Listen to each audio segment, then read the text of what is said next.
کیسی محبت ہے، کیسی اپنے محبوب پر عنایات کی بارش ہے اللہ پاک کی۔ اللہ پاک نے جب سے اپنے محبوب کا نور پیدا فرمایا، تب سے اس پاکیزہ نور کو اپنی خاص حفاظت میں رکھا، خاص پروٹیکشن اظہار میں، نگہداشت میں رکھا، اور آپ ہی کا نور مبارک آدم علیہ السلام کی پیشانی میں رکھ کر فرشتوں سے سجدہ کروایا۔ پھر یہی مبارک نور حضرت شیث علیہ السلام کی پیشانی مبارک میں چمکا تو ہر میدان میں آپ کو فتح نصیب ہوئی۔ پھر یہی نور نوح علیہ السلام کی پیشانی میں روشن ہوا تو طوفان نوح سے ساری دنیا غرق ہو گئی، مگر نوح علیہ السلام اور ان کے ساتھی جو کشتی میں تھے وہ سارے بچ کے، کیوں بچ کے؟ نور مصطفیٰ کی وجہ سے۔ پھر یہی نور ابراہیم علیہ السلام کی پیشانی مبارک میں چمکا تو نار نمرود، یعنی نمرود کی جلائی ہوئی اس بڑی آگ سے آپ کی حفاظت کی گئی، آگ گلزار بن گئی۔ وجہ کیا تھی؟ آقا کا نور۔ پھر یہی نور مبارک اسماعیل علیہ السلام کی پیشانی میں چمکا اور آپ ذبح ہونے سے بچ گئے، آپ کے لیے مینڈا لا دیا گیا۔ غرض کہ میرے آقا کا پیارا پیارا مبارک نور جب سے تخلیق ہوا ہے، ہر لمحہ اس کی پروٹیکشن کی گئی، اس مبارک نور پر رحمت و عنایات کی بارش برستی رہی، یہاں تک کہ آپ کی ولادت ہو، میلاد ہو گیا۔ محبوب ہو تم خالق کل، مالک کل کے، کیوں خلق پہ قبضہ نہ ہو سرکار تمہارا؟ تم پیارے نبی نور جلی، سر خفی ہو، اللہ تعالی ہے خبردار تمہارا۔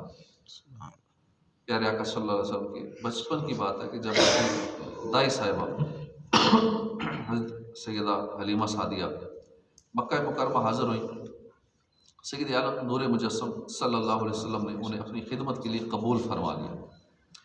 تو حضرت حلیمہ سعدیہ فرماتی ہے کہ میں نے حضور کو گود میں لیا، آپ کی امی جان حضرت آمنہ کو الوداع کا، اپنی اونٹنی پر سوار ہوئی تو اونٹنی نے اپنا چہرہ کعبہ شریف کی طرف کیا، اونٹنی نے پہلے 3 سجدے کیے، پھر اونٹنی چلی، اونٹنی بھی خوش ہو گئی کہ ہمیں ملا کون ہے۔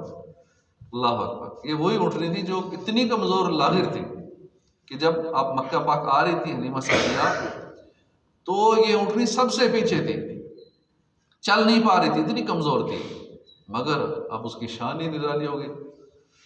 وہی کمزور اونٹنی اب سب سے آگے تھی۔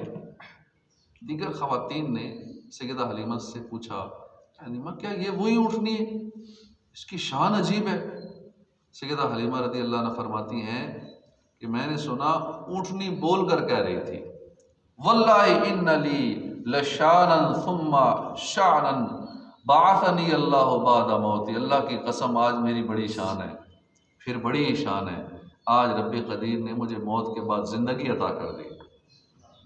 سیدہ حلیمہ رضی اللہ عنہ فرماتی کہ راستے میں ایک مقام پر میں نے دیکھا کہ 40 غیر مسلم جمع تھے، ان کے پاس ننگی تلواریں تھیں اور محمد صلی اللہ علیہ وسلم کے متعلق باتیں کر رہے تھے۔ جب انہوں نے آمنہ کے لال کو دیکھا تو بولے وَيَحْكُمْ هَذَا هُوَ الْغُلَامُ فَاقْتُلُوهُ، تمہارا برا ہو، یہ وہی ہیں، یہ وہی ہیں جن کے بارے میں ہم باتیں کر رہے تھے، ان کو قتل کر دو معاذ اللہ۔ سیدہ حلیمہ فرماتی ہیں ان کی بات سے میرے منہ سے بے سختہ نکلا، واہ محمد، آہ محمد، بس میری زبان سے اتنا نکلنے کی دیر تھی کہ حضور نے آنکھیں کھول دی، نگاہ مقدس آسمان کی طرف اٹھائی، بس آپ کی نظر جیسی آسمان پر پڑی، اچانک آسمان سے ایک آگ برسی، 40 کے 40 جل کر راکھ ہو گئے۔ نور خدا ہے کفر کی حرکت پہ خندہ زن، پھونکوں سے یہ چراغ بجھایا نہ جائے گا۔ دیکھیے اللہ کو اپنے محبوب سے کیسی محبت ہے، کیسے اللہ اپنے محبوب کی حفاظت فرما رہا ہے۔ غرض کے محبوب صلی اللہ علیہ وسلم وہ بلند رتبہ ہے کہ جب سے اللہ پاک نے پیدا فرمایا، ہر لمحہ، ہر دن، ہر گھنٹہ اللہ کی نظر عنایت اور محبت اور حفاظت اور نگہداشت آپ کے ساتھ ہے۔ اب یہاں ایک بڑا پیارا ایمان افروز نقطہ ہے کہ اللہ کریم نے قرآن پاک میں اپنے نبی صلی اللہ علیہ وسلم کی شان بیان فرمایا کہ اور پاکیزہ روح سے اس کی مدد کی۔ یہ عیسیٰ علیہ السلام کی شان ہے کہ آپ مؤید بالجبرائیل ہیں، مؤید بالجبریل، یعنی آپ کو حضرت جبرائیل علیہ السلام کی سپورٹ ہے اور ان کی اسٹرینتھ ان کے ساتھ ہے، قوت ہے۔ جبرائیل علیہ السلام کا حکم تھا کہ عیسیٰ علیہ السلام کے ساتھ رہیں، ان کی سپورٹ کرنی ہے۔ آپ سفر میں، حضر میں جبرائیل علیہ السلام عیسیٰ علیہ السلام کے ساتھ رہتے ہیں، یہ بھی بڑی شان ہے۔ مگر قربان جائیے میرے آقا صلی اللہ علیہ وسلم، یہ تو عیسیٰ علیہ السلام کے بھی آقا ہیں، امام الانبیاء ہیں، نبیوں کے نبی ہیں، آپ مؤید بالجبرائیل نہیں بلکہ مؤید باللہ ہیں، یعنی آپ کو حضرت جبرائیل کے ذریعے تائید نہیں دی گئی بلکہ اللہ پاک نے فرمایا کہ تمہارے رب نے تمہیں نہ چھوڑا اور نہ پسند کیا۔ تو وہ حضرت عیسیٰ علیہ السلام تھے جنہیں جبرائیل کے ذریعے قوت دی گئی، اور یہ محبوب ذیشان ہیں، انہیں اللہ نے خاص اپنی عنایت اور تائید فرمائی، اپنی مدد، نصرت، رحمت عنایت عطا فرمائی۔ اللہ پاک نے فرمایا اے محبوب تو اپنے رب کے حکم پر ٹھہرے رہو کہ بے شک تم ہماری نگاہوں میں ہو، یعنی اے محبوب تم ہماری حفاظت میں ہو۔ یہ میرے محبوب کی نرالی شان ہے، ہر لمحہ ہر وقت اللہ کی حفاظت میں، رحمت میں، عنایت میں، نصرت میں، مدد میں، تائید میں۔ ہمارے آقا صلی اللہ علیہ وسلم مؤید باللہ ہے، یعنی آپ کو اللہ نے خاص اپنی مدد سے سرفراز فرمایا۔ اب اس کی ایک مثال یہ بھی کہ اللہ پاک نے موسیٰ علیہ السلام پر تورات نازل فرمائی، تو پوری تورات ایک ہی مرتبہ نازل فرما دی۔ داؤد علیہ السلام پر زبور نازل فرمائی، ایک ہی بار نازل فرمائی۔ عیسیٰ علیہ السلام پر انجیل نازل فرمائی، پوری انجیل ایک ہی بار نازل فرما دی۔ مگر قرآن پاک ایک مرتبہ نہیں، 23 سال کے عرصے میں سلولی آہستہ آہستہ اتارا۔ کیوں؟ ایک ہی مرتبہ کیوں نہیں اتارا؟ اس میں بھی تائید کا پہلو ہے، اس میں بھی مدد کا پہلو ہے۔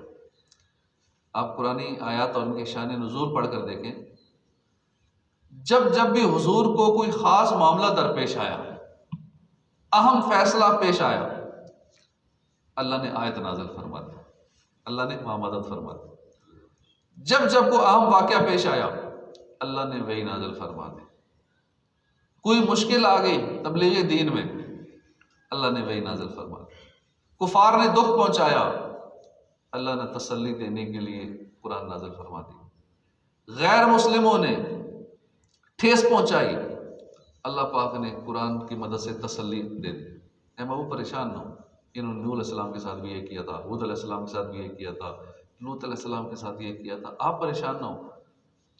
یہ آپ کو تنگ کرتے ہیں، آپ کی نہیں مانتے، پریشان نہ ہو۔ نوح علیہ السلام نے 950 سال تبلیغ کی تھی، صرف 80 بات مانے تھے، آپ پریشان نہ ہو، اپنے محبوب کو تسلیاں دیں۔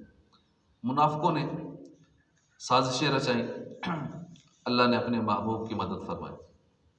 23 سال قرآن کریم کا نزول مسلسل جاری رہا، ہر موقع پہ اپنے محبوب کی مدد فرمائی، اپنے محبوب کی ہیلپ بھی کی اور سیفٹی بھی کی، اور یہ سلسلہ 23 سال چلتا ہے۔ ایک مرتبہ کفار قریش نے آپس میں ایک مشورہ کیا، یہود اہل کتاب ہیں، انبیاء کرام کے بارے میں معلومات رکھتے ہیں، کچھ افراد کو بھیجا حضور کے بارے میں انفارمیشن لینے کے لیے۔ جب معلومات لیں تو بتایا گیا کہ محمد صلی اللہ علیہ وسلم سے سوال پوچھو، اگر وہ ہمارے بتائے کے مطابق جواب دیتے سمجھ لینا وہ سچے ہیں۔ یہودی علماء کی گفتگو سن کر وہ دونوں شخص واپس آ گئے۔ اب کفار مکہ کو ایک بڑی واضح پہچان مل گئی تھی، انہوں نے یہ سوال پیارے آقا کی خدمت میں پیش کر دیے۔ چنانچہ اس موقع پہ اللہ نے سورہ کہف نازل فرما دی اور سورہ بنی اسرائیل نازل فرما دی۔ اب دیکھیے کفار مکہ اپنے طور پر حضور کا امتحان لے رہے تھے، اللہ نے اپنے محبوب کی مدد فرما دی، وہی نازل فرما دی، اور یہ واضح کر دیا کہ محبوب ذیشان سچے نبی ہیں۔ تو یہ ایک موقع پہ نہیں ہے، آپ تفسیر صراط الجنان کی مدد سے تمام قرآن آیت کے شان نزول جمع کر لیجئے، ان کو پڑھیے تو پتہ چلے گا کہ الحمدللہ ہر موقع پہ اللہ پاک نے قرآن آیات نازل فرما کر اپنے محبوب کی مدد فرمائی۔ تمہارے رب نے نہ تمہیں چھوڑا اور نہ پسند کیا۔ تو اس آیت کریمہ کی بہت ساری اس میں اور بھی شانیں ہیں حضور کی۔ امام فخر الدین رازی نے بڑا ایمان افروز نقطہ لکھا ہے، اس کا خلاصہ یہ ہے کہ اللہ پاک نے کس کو نہیں چھوڑا، فرمایا کا اے محبوب آپ کو نہیں چھوڑا، ما ودعک ربک وما قلی، آپ کو نہیں چھوڑا، اللہ پاک آپ سے ناراض نہیں ہوا۔ اور اس آیت کا آیت میں ذکر نہیں ہے، لہٰذا اب آیت کا مفہوم صرف یہ نہیں ہوگا کہ اے محبوب اللہ آپ سے ناراض نہیں ہوا، بلکہ معنی ہے اللہ پاک ناراض نہیں ہوا۔ کس سے ناراض نہیں ہوا؟ امام راضی فرماتے ہیں مطلب یہ کہ محبوب اللہ پاک آپ سے بھی ناراض نہیں ہوا، آپ کے صحابہ سے بھی ناراض نہیں ہوا، اور قیامت تک جو خوش نصیب آپ کی غلامی اختیار کرے گا، آپ سے محبت کرے گا، آپ کے صدقے میں اللہ اس سے بھی ناراض نہیں ہوگا۔ صرف یہ نہیں کہ اللہ اے محبوب آپ سے ناراض نہیں ہوگا، آپ سے محبت رکھنے والوں سے بھی ناراض نہیں ہوگا۔ یہ بھی محبوب کی شان ہے، شان محبوبیت ہے کہ خود تو اللہ پاک کے محبوب ہیں ہی، اس کے ساتھ اللہ نے ایسی آپ کو شان عطا فرمائی ہے کہ جو دامن مصطفیٰ سے وابستہ ہو جائے وہ بھی محفوظ ہو جاتا ہے، جو حضور کی غلامی اختیار کر لے اللہ پاک اسے بھی اپنی رضا عطا فرماتا ہے۔ مولانا حسن رضا خان نے کتنی پیاری بات کہی، دل سے ذرا یہ کہہ دے کہ ان کا غلام ہوں، دل سے کوئی کہہ دے ان کا غلام ہوں، ہر دشمن خدا ہو خدا کو ابھی عزیز، خدا کا دشمن ہے کہ وہ یہ کہہ دے کہ مجھے اللہ کے محبوب سے محبت ہے، ہر دشمن خدا ہو خدا کو ابھی عزیز۔ ہمیں اللہ کے محبوب سے محبت ہے، اللہ پاک استقامت عطا فرمائے۔ صحابہ کرام جو معیار ایمان ہے، معیار عشق رسول ہے، اللہ پاک ہمیں ان سے بھی محبت نصیب فرمائے، عقیدت نصیب فرمائے۔ ہر صحابی جنتی ہے، صحابہ سے محبت ہو، اہل بیت سے محبت، انشاءاللہ بیڑا پار ہو جائے۔